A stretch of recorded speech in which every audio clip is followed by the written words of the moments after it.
Needham held its 2022 annual town meeting on Monday, May 2nd and Wednesday, May 4th.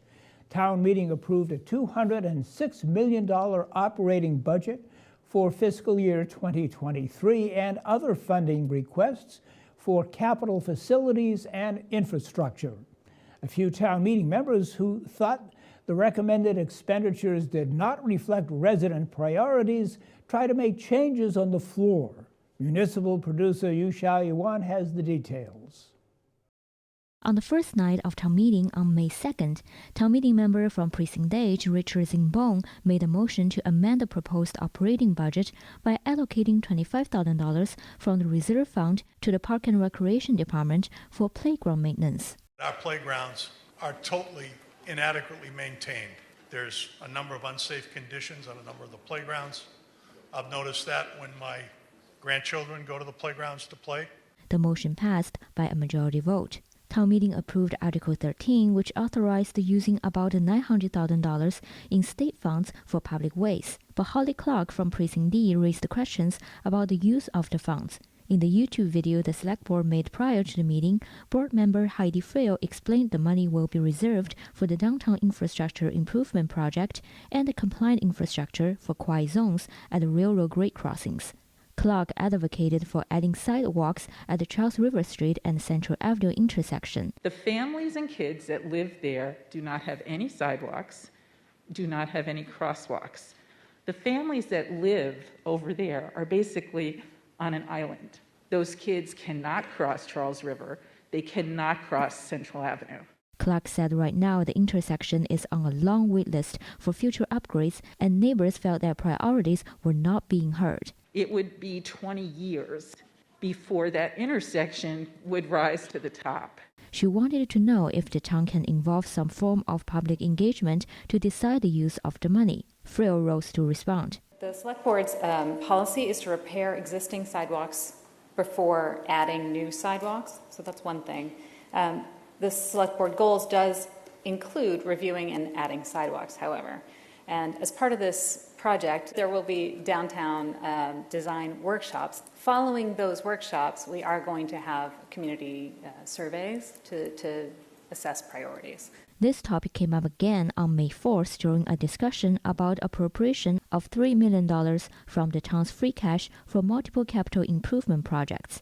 Aaron Pressman from Precinct D made a motion to add another $50,000 to traffic improvement. As we heard earlier in the meeting on Monday, when people go to the Traffic Management Advisory Committee with important safety needs and projects that they'd like to have, like warning signs and crosswalks, there's a long backlog. And if you look at the text of the current article, it says only one or two projects can be handled with the $50,000. So my motion is to give them an additional $50,000 so that they can do more projects and make the town safer. A divided sentiment among town meeting members ensued. Some were worried earmarking the expenditures on the town meeting floor would disrupt the due process of budgeting. Let the budget process go. If there is need for more money for playgrounds for Monday or transportation for tonight, attend the public hearings, make your views known to the elected officials, have it brought before town meeting through the proper process. Others saw it as a chance to solve long-standing problems. Absolutely say throw more money at TMAC, and I say I hope it sends a message to town leadership to take care of pedestrian safety and the promises that they were making. John Crimmins from Precinct G raised questions about the $75,000 appropriation for the Center at the Heights space utilization study. There's been a number of studies proposed in the past warrants that I've understood and agreed with. There's been some studies that I cringed at but bit my tongue. But a space utilization study for $75,000. Lawrence Cohen from Precinct F made a motion to delete the appropriation. The Director of Health and Human Services, Tim McDonald, explained many of the Heights spaces are underutilized. We have a beautiful deck, and I would tell you it's only a slight exaggeration to say that there's a week in the spring and a week in the fall that the seniors use it, and the rest of the time they think it's too hot or too cold. The game room across the hall is very active as well, but there could be some, by smarter people than me, analysis of whether if we move the fitness room into the game room, would that give it more space and would allow more seniors to do physical activity programs. Both of the motions failed. Article 20 asked $50,000 from the Community Preservation Fund for the design costs of the reconstruction of the high school tennis courts. The Finance Committee voted 5-4 against the adoption of the article because some members felt it lacked a robust maintenance plan. Cost of these new courts are estimated between $500,000 and $1.5 million.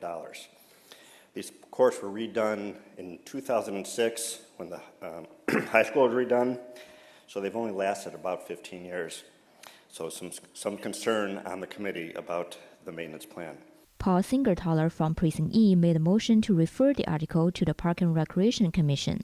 Siegenthaler also recommended the creation of a citizens committee to study the public needs for tennis and other racket sports and report back to future town meetings.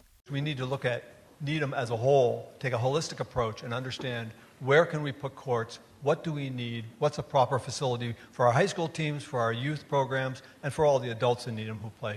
As the girls tennis coach at high school, Siegenthaler said the current state of the courts is not ideal for practicing and hosting matches. The problem with this site is that it's too small. The site is too small. You'll never get more than 4 courts up there. Plus, it's on the top of a hill. It's very windy. That's not good for tennis. And it's under the trees, so it's completely covered with debris all the time. And that means somebody, I don't know who, but somebody's going to have to sweep those before we can host a high school match. Many town meeting members supported repairing the existing 4 courts and at the same time developing a long-term strategy to fulfill the growing popularity of this sport. I don't see where it's either or. May I say that the more courts in town, the better, because of one other reason. Adults want to play tennis. There aren't any courts around unless you join a private club. The motion to refer failed and the main motion passed. Town meeting approved $19.4 million for the renovation of Emery Grover, carrying the motion to amend by members of the Finance Committee, which sought to decrease the use of free cash for this project from $4.5 million to $2,250,000 and accordingly increased the loan. Benefits of the renovated Emery Grover building will be distributed across multiple generations, and it's reasonable that if future residents are to share in those costs, sharing those benefits, they can also share in those costs. For the Needham Channel News, I'm Yu Xiaoyuan.